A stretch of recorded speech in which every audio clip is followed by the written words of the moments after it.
Welcome to SVG-TV News for Monday, August 21st, 2023. I am Rochelle Batiste with the details.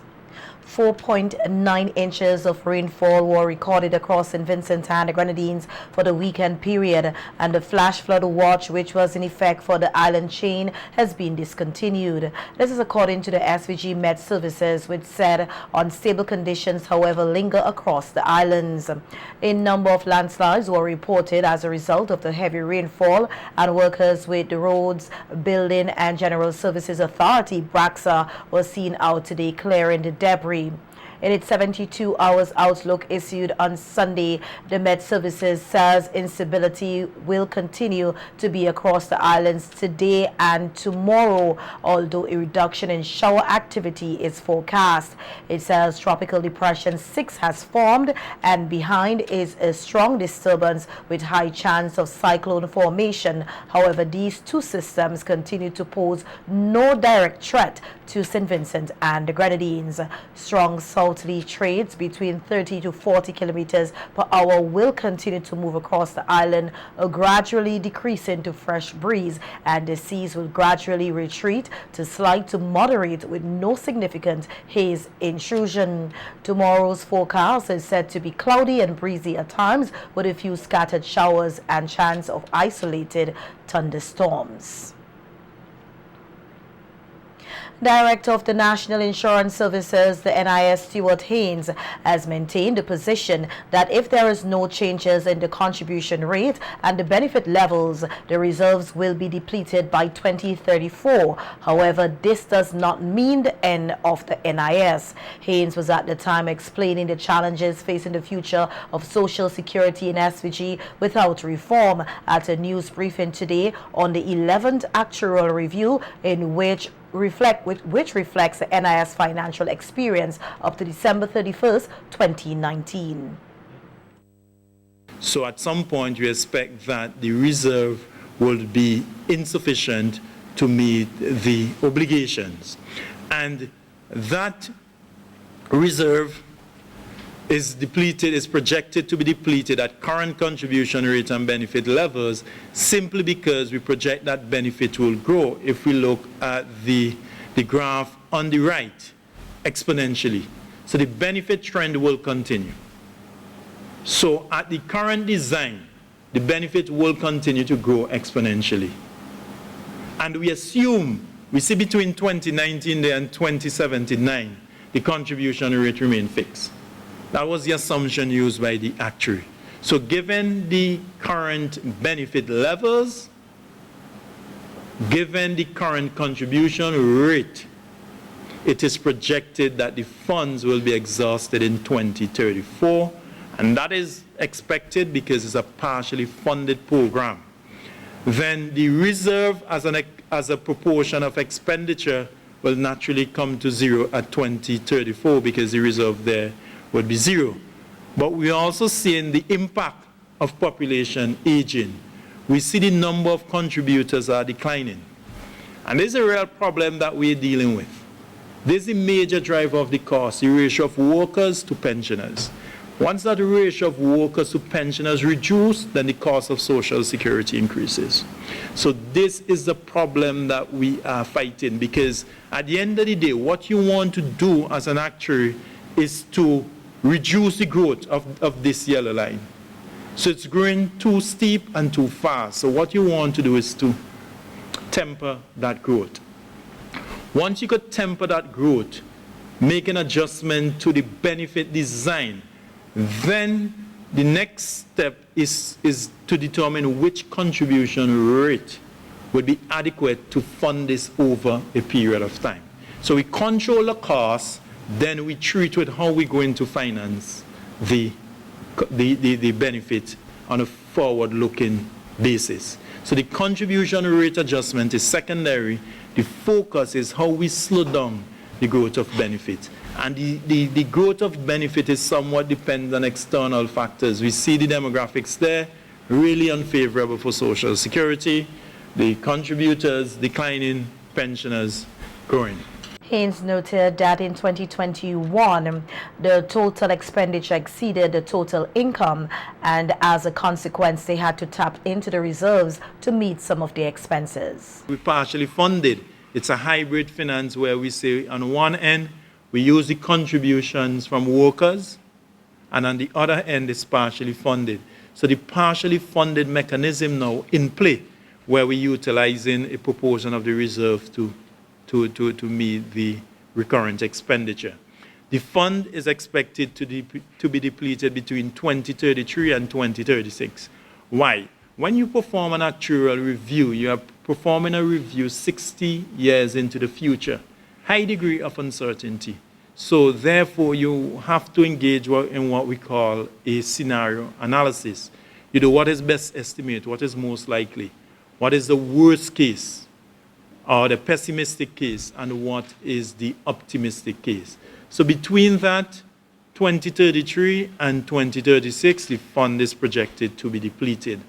Then the pay-as-you-go rate at depletion. The pay-as-you-go rate represents the cost, right, which is 18%. At 2034, that will be the cost of Social Security. So if nothing done, no reform, between 2023 and 2034, then in order to meet our obligation, we would have to either increase contribution rate to 18%. All right, so that is the cost if no changes are made before 2034. And when we look at the average cost of providing this benefit over the 60-year period, the average cost raised from 18% to 22%. And that average cost in actuarial terms is basically called the general average premium. And as an actuary, you look at the average cost over the projection period, which is 60 years, which in this case is 18%, and you compare that with your contribution rate. And we see the 18% compared to our contribution rate of 10%. So that's an indication that the fund is financially imbalanced, because the cost of providing the Social Security benefits exceed the current contribution rate. So that's an indication that contribution rate should increase. The NIS director said the actuary in the 11th actuarial review also opined that at the current state of the NIS fund, the increase in investment return would have a small material impact on its reserves. The reason being because the investment income is now being used to pay the bills, and you are liquidating a proportion of the asset. So even though the return on investment increase, it would have immaterial impact on the reserve, because it's not using to build the reserve anymore. It's using to finance expenditure, right? The fund is not sustainable in the medium and the long term, right? These are the projections at current contribution rate and benefit provision. So the actuary opined that in the medium term, 12 years and more, the fund would be unsustainable, and in the long term. But currently, the fund represents about 5.2 times benefit. So we can afford to meet our obligation based on our assessment for the next 12 years. So from an assessment basis, we will say, okay, the plan is currently financially sound. It can meet its obligation. The fact that a pension fund will be depleted at a particular time in the future is expected, because by design it's partially funded. It's as if, Kenton, you're going off to study to Taiwan, it costs you $50,000. I partially fund that under the student loan program at $20,000. So Kenton program is supposed to be 5 years. By year 2, based on that projection, the $20,000 should be depleted, right? Because I partially fund Kenton to pursue his program. So this is how we finance Social Security. If we did fully fund Social Security in the region, it would have been one, in terms of contribution rate would have been significantly higher, naturally, because we want to cover all the costs over the 75-year period. Then another thing we look at as actuaries is that can we productively use these reserves over the contributory period. So you'd have for private pension plan fully funded, right? Meaning when you do the projection, the assets are sufficient to meet the obligation while it's a smaller population. But the way Social Security operates, it's open funded, and we partially fund it. On what will happen at 2034 if there is no changes in the contribution rate and benefit levels, which he said is highly unlikely, noting that they do not want to operate from a pay-as-you-go system. He said the NIS will continue to operate, in that depletion of its fund does not mean they will close their door. They'll continue to operate, but based on the projection, we would only be able to cover from contribution income 67% of the benefit. Right? And the benefit is a defined benefit, so you receive your benefit for life. They cannot be reduced, but they can be increased. So what would happen, we either have to increase contribution rate, or by law, the government serve as the guarantor of Social Security funds. So the government now would have to support or meet that deficit with regards to Social Security. And that is what we call the government guaranteeing in terms of the National Insurance Fund. And because it's a promise to the society, clearly it must be legislated, it must be mandatory, and it must have some government intervention. Because just as our government provide education and health, this Social Security service or benefit is provided via this statutory mechanism where the funding of it will come from workers and employers. The government also is an employer.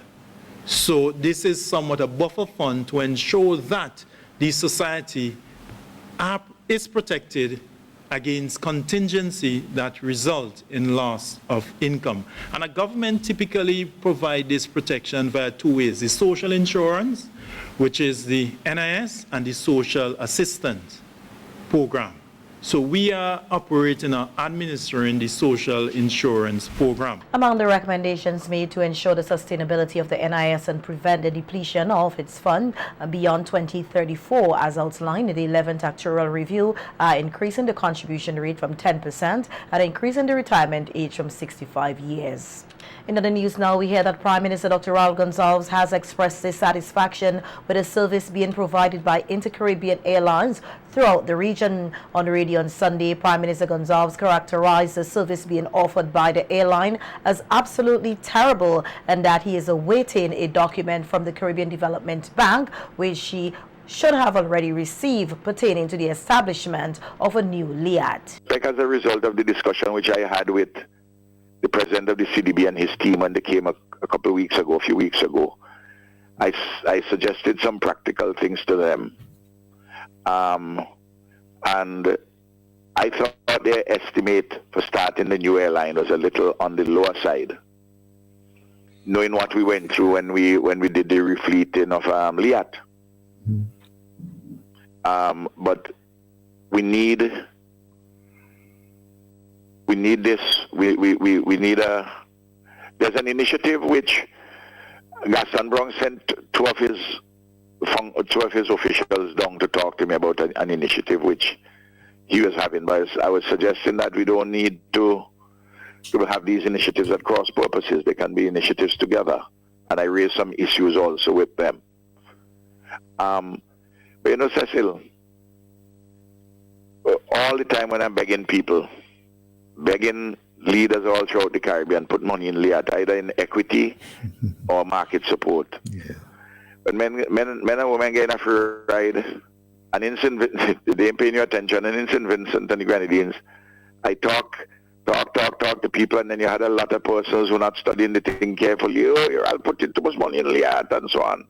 Well, Joel, you said that was 8-9 flights a day we were getting. It was actually 7 flights a day. Recently, a Vincentian traveling to Canada complained bitterly to SVG-TV News about a 4-hour-long delay experience at the Argyle International Airport due to the lateness of Inter-Caribbean, which the customer said lead to inconveniences and added costs. The customer lambasted the airline for its customer service and lack of proper communication on the delay, which the airline later apologized for noting that this was due to temporary staffing issues.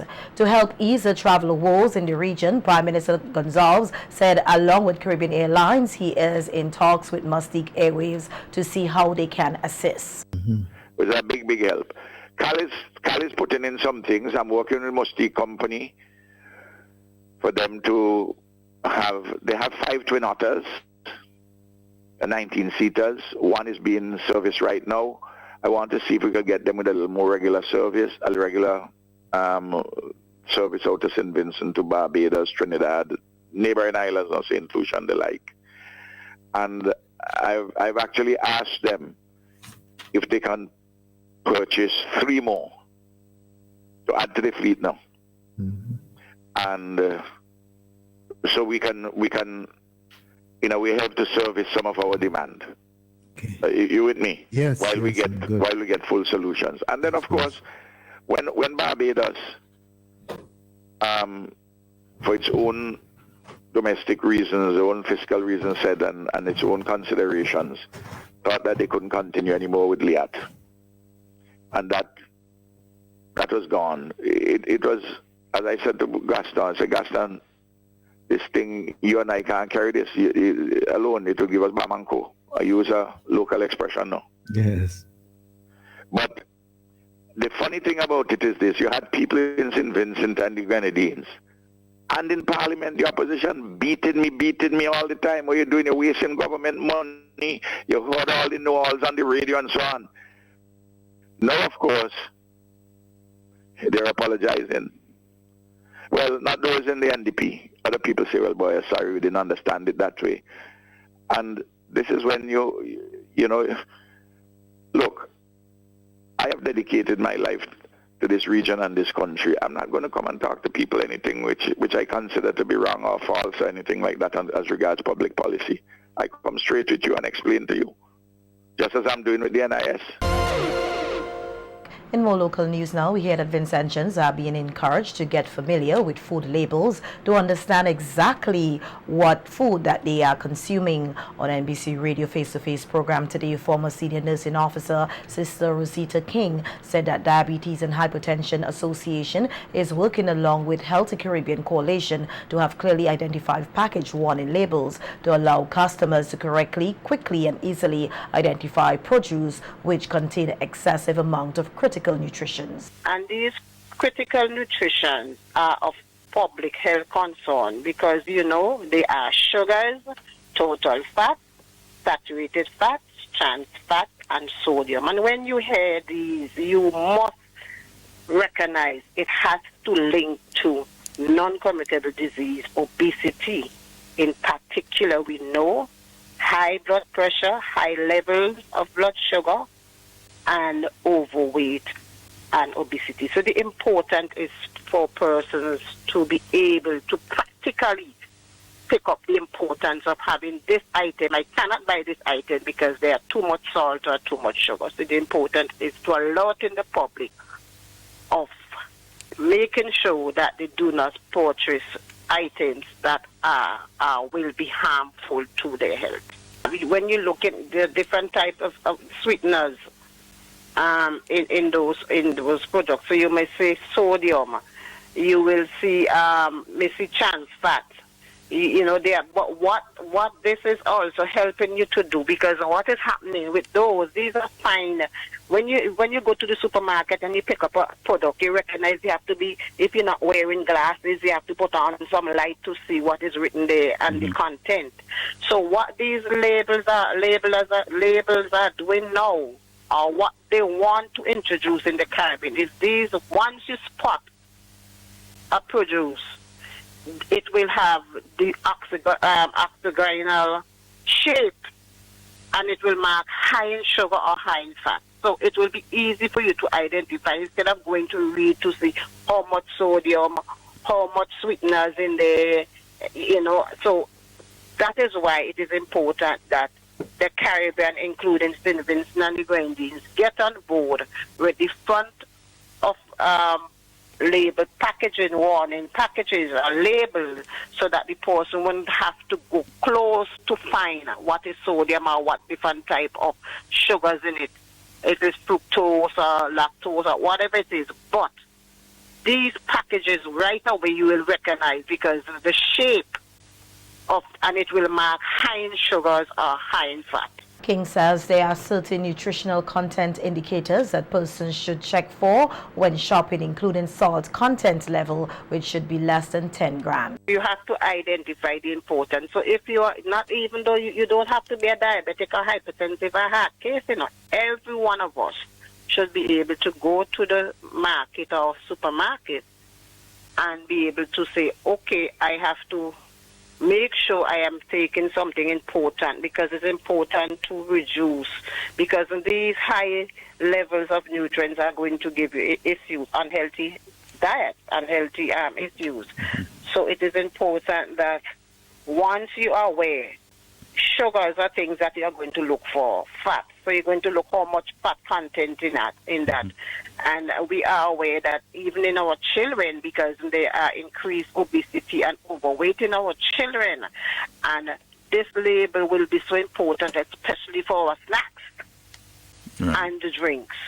So we wish that St. Vincent and the Grenadines and the Caribbean can come on board so that these labels will identify quicker, as I said, quicker and simpler ways so that you will be able to spot it at a distance, because you won't have to look for the amount of sodium again, because this label is telling you it is already high in sodium.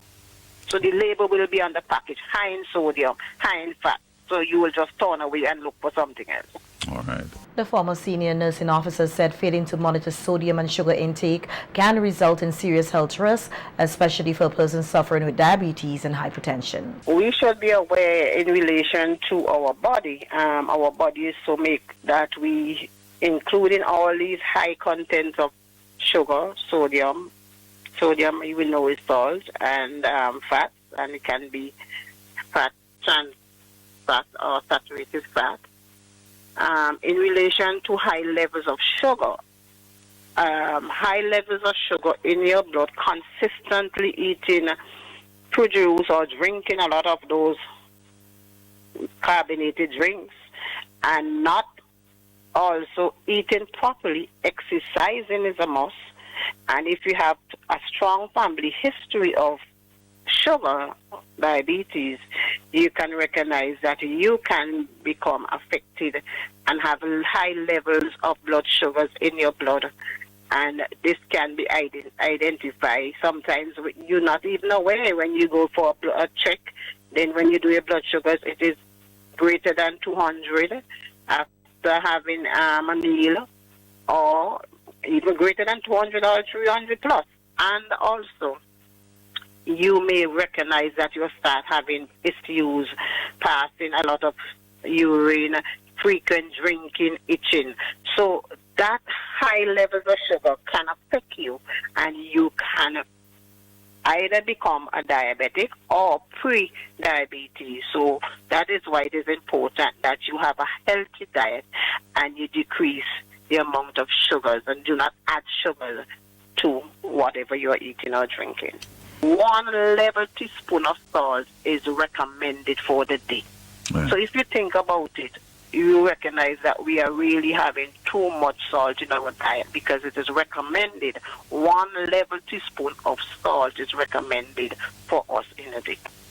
So it is important. Anything that we have, and remember, you can block, if you continue having all these fats, you're going to end up with cholesterol levels high, you're going to end up with blockage in your arteries and so forth, and you're going to have problem in relation to your, as I said, high levels of pressure and other conditions, heart conditions. And a new C-arm X-ray machine was officially installed at the Milton Cato Memorial Hospital, the MCMH. Along with the installation of the machine, support includes training technicians who would work with the new equipment. A news release from the Agency for Public Information said this is all part of the continuing expansion and upgrade of the diagnostic services being offered here in St. Vincent and the Grenadines. The CR machine is designed to provide a more detailed scan of the brain skeleton system, reproductive system, and other organ systems, with minimal movement required of the patient. The API says the Ministry of Health continues to expand the radiology department not only at the MCMH but also at other government-operated healthcare facilities across the country. Contestant number 3 in the Miss SVG pageant 2023, Deanna Fabian, sponsored by Play4, will be completing her Gecko Community Service project on the orange economy. Her project will run from August 28th to September 3rd under the theme Creativity for All We. Fabian, who hails from Lomans Leeward, said her project aims to harness the creativity, talents and skills of others in her community to generate employment. The reason for this theme is that Lomans Leeward is home to so many known and unknown creatives. We are home to the La Gracia dance group, songwriter and singer Aishata de Silva, and so many more.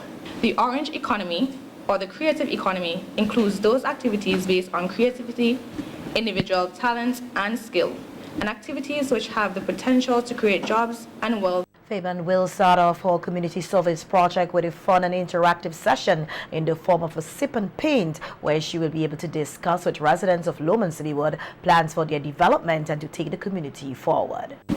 The second activity would be a creative session with facilitators from within the arts such as Tequila Ross and Fashion by HFC. The facilitators will present interactive sessions to children and adults in the community and surrounding areas. This would aid the knowledge of some artistic and/or technological areas. This activity will also act as a talent identification program so that persons who may be gifted in a particular field can further hone their artistic abilities beyond the day's session. Importantly, I thought that it would be most appropriate for the third activity to be a mural painting exercise and a community line. Residents from the Lomans and surrounding areas will come together to creatively and visually present important messages for the community at a strategic point. This design will be done by Tristan Williams, and we will collaborate on this project. As the momentum builds, my fifth activity would be a charity festival on Thursday. Within this activity, we will have live entertainment from a few local artists and also choreographed dances from the local dance group La Gracia. The team will also utilize this time to distribute goodie bags to students returning to school. Then, I invite you to join me for the inaugural Food and Wine Festival in Lomans Leeward. Locals of the community and surrounding areas will have the opportunity to showcase and sell locally made wines and recipes that feature lots of Vincentian produce. Of course, we encourage creative recipes, creative displays, and creative energies. On Saturday, I will host Vinci Got Talent. Persons who auditioned and performed for this activity would be selected to be judged and win prizes. First place, second place, and third place would be announced and cash funds would be provided. The final activity will be a Vinci movie night on the greens, where residents will have the opportunity to come out as a family to recognize the immense talent in this arena. The intention is to showcase movies produced by local filmmakers. The hope is to inspire the next generation of film producers from Lomans and surrounding areas. Also to ensure that unique Vincentian storyline are shared. I hope that I was able to move a few creative hearts this morning. It is time to reside in the Orange Village. Join me as I bring alive our creative expressions, our talents, and our skills. Let's show the world that we have talents, and with the right steps, we can be great and do wondrous things. And the Carnival Development Corporation, the CDC, is at this time hosting the 2023 prize-giving ceremony for the winners of the various competitions held for Vinci Mas 2023. The prize-giving ceremony is taking place at this time at the Murray Heights Hotel.